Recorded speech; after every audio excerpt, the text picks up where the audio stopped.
I feel that, like, the way you're speaking to me, it's kind of like, I know you said that you had to say those things, but it's here, and I've already said it to the special victims yesterday, but there's, like, ideas in my head. Yeah. And I'm afraid to say it out loud. Where are you, ma'am?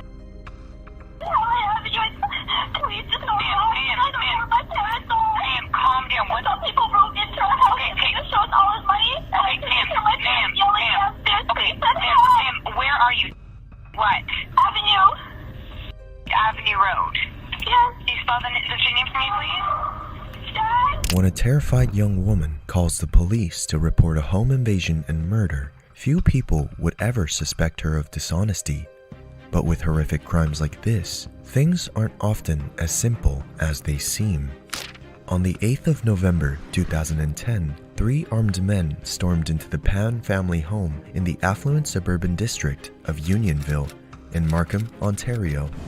They brandished their guns at Jennifer Pan's terrified parents, Han and Bick, and ransacked the house, demanding all the money they had. After grabbing all the valuables they could find, the burglars forced Bick and Han into the basement, where both of them were shot several times. Though Bick was killed instantly, Han narrowly survived his wounds and was rushed to Markham Stouffville Hospital, later being airlifted to a trauma unit at Sunnybrook Hospital, Toronto. When she first made contact with authorities, Jennifer Pan behaved exactly as anyone would expect. She was in a state of shock and extreme distress, though she managed to maintain her composure while recounting her version of events. Later, investigators would uncover holes in Jennifer's story, which showed that she wasn't the innocent victim she seemed to be, and had in fact planned the murder as part of a cold-blooded scheme to get a payout from her parents' life insurance. Now I want you to sort of take yourself back to earlier on today, yesterday, meaning the 8th of November. Like most witness interviews, Jennifer's began with a detective asking her to recount her experience of the day of the murder. From the beginning, Jennifer's behavior appears to be inconsistent with the harrowing experience she's just had.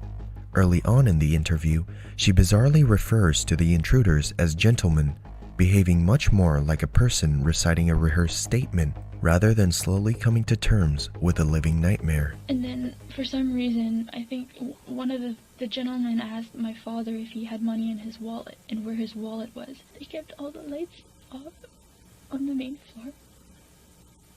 The only time there was light was when they opened the fridge door to see if they could find where my mom's purse was. Here, we see Jennifer recounting the actions of the thieves who broke into her house, held her at gunpoint, and murdered her mother. Though she certainly appears to be upset, she manages to maintain her composure to a remarkably high level. Considering that this was mere hours after the home invasion, she's able to recall the events calmly and logically, without weeping or blurting out details in a more distressed or disordered fashion. This immediately arouses the suspicion of the detective. Throughout this initial interview, Jennifer is able to approach her situation with the same strange degree of calmness, often switching back to almost theatrical displays of sadness, as if she's abruptly remembering the role that she's meant to play. Basically, they had made the first round, or pop, and they had said, okay, that's enough. Let's go. Here, even while Jennifer remembers hearing the sound of her own parents being shot in the basement, she shows a strange detachment to the course of events, speaking more like she'd seen the events from afar rather than being at the center of them. While Jennifer was still an innocent victim on paper, investigators were quickly forming doubts about what she was saying.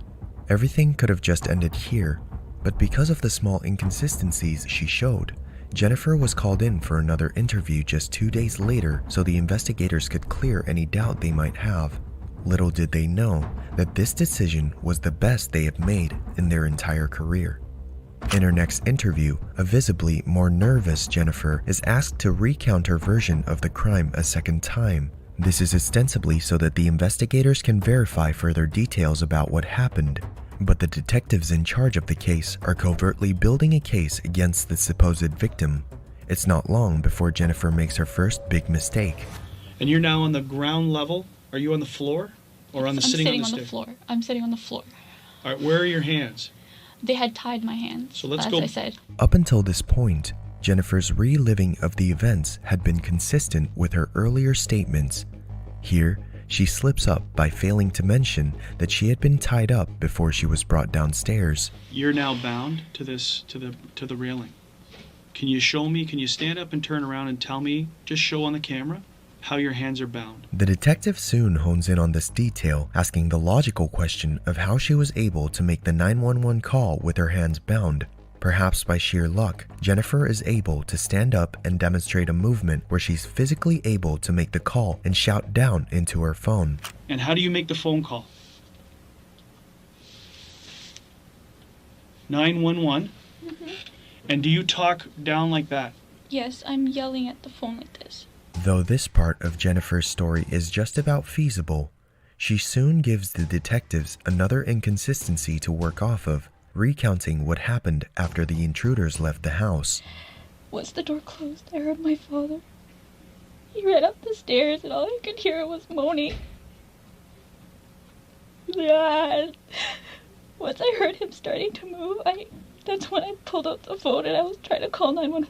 The investigators know that the chronology here isn't accurate. On the recording of the 911 call, we can hear the exact moment where she realizes her dad has survived the attack, prompted by his panicked cries from somewhere far away from her. At this point, the investigators' line of questioning changes, delving deep into Jennifer's past and asking her about her personal life. This is where she reveals a hostile and tumultuous relationship with her parents, characterized by their high academic expectations of her and excessive involvement in her relationships bordering on abuse. Did your mom know that you weren't going to university? No. And from 17 to 20, 21, they didn't know about the relationship. Through their interviews, detectives soon learned that Jennifer had lied constantly to her parents as a reaction to their extremely overbearing method of parenting. She had forged her high school report cards, then an acceptance letter from the University of Toronto. She asked her parents' permission to stay near the campus with a friend, when in reality she was staying with Daniel Wong, her on and off boyfriend and an active marijuana dealer who her parents had explicitly forbidden her from seeing years earlier. Her parents eventually found out that she'd been seeing Wong behind their backs and gave her an ultimatum: either cut all contact with Wong and only leave the house to pursue her education, or be disowned. After a lifetime of living under impossible expectations, this was the last straw that pushed Jennifer over the edge. With the help of Daniel Wong, Jennifer enlisted the help of two men, David Milvaganam and Eric Hardy, to stage a violent burglary, instructing them to ransack the home and murder her parents. Jennifer would unlock the front door to allow them entry. The wanton brutality with which the burglars attacked Jennifer's parents, compared to the fact that she'd been left unscathed, would become a focal point for the detectives heading the investigation. After building a rapport with the suspect, the detectives are closing in on a point where they can pull the trigger by confronting Jennifer about how she'd been lying to them. At this point, Jennifer's father had recovered from a comatose state and had been able to give investigators his own version of events, which conflicted with his daughter's. This was mostly centered around his recollection that she wasn't tied up at all and had been walking around freely while speaking to the supposed intruders. Now, do you think there's any reason why they tied you up and didn't tie your parents up?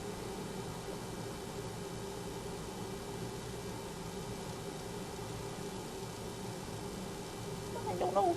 And does it make sense that they would leave a witness behind? If they were going to kill somebody? Does that make sense? I guess Now, what we need to get down to here today, Jen, is what really happened. You need to tell me what went on, yeah?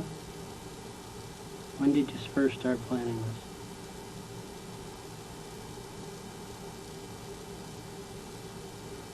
When was the final straw? What was the final straw? With enough information to know that Jennifer was involved in the crime, all that's left to do is to extract the precise details of her involvement. Jennifer continues to lie here and avoid incriminating questions as much as possible. It's a similar situation to when she was first brought in for questioning, with the investigators aiming to lock her into as convoluted a lie as possible and keep laying on the pressure until she finally admits the truth, that she enlisted a supposed hitman in a plot to kill her parents. Okay. So who did you get to do this then?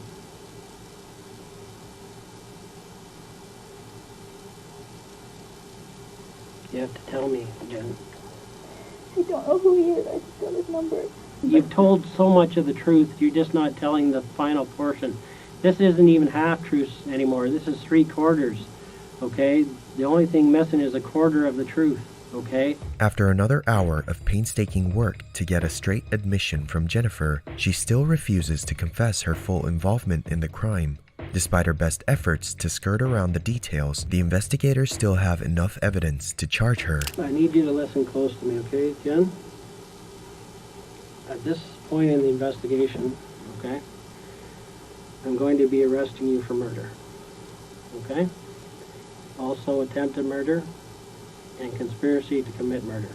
The interrogation footage you just saw would prove to be a deciding factor in Jennifer's later trial. She continued to deny her culpability and pleaded not guilty in her eventual trial. Her and her 4 co-conspirators were given a life sentence without the possibility of parole for 25 years. Jennifer, now 34 years old, is still serving her sentence at the Grand Valley Institution for Women in Kitchener, Ontario. She will become eligible for parole in November 2035 when she is 49 years old.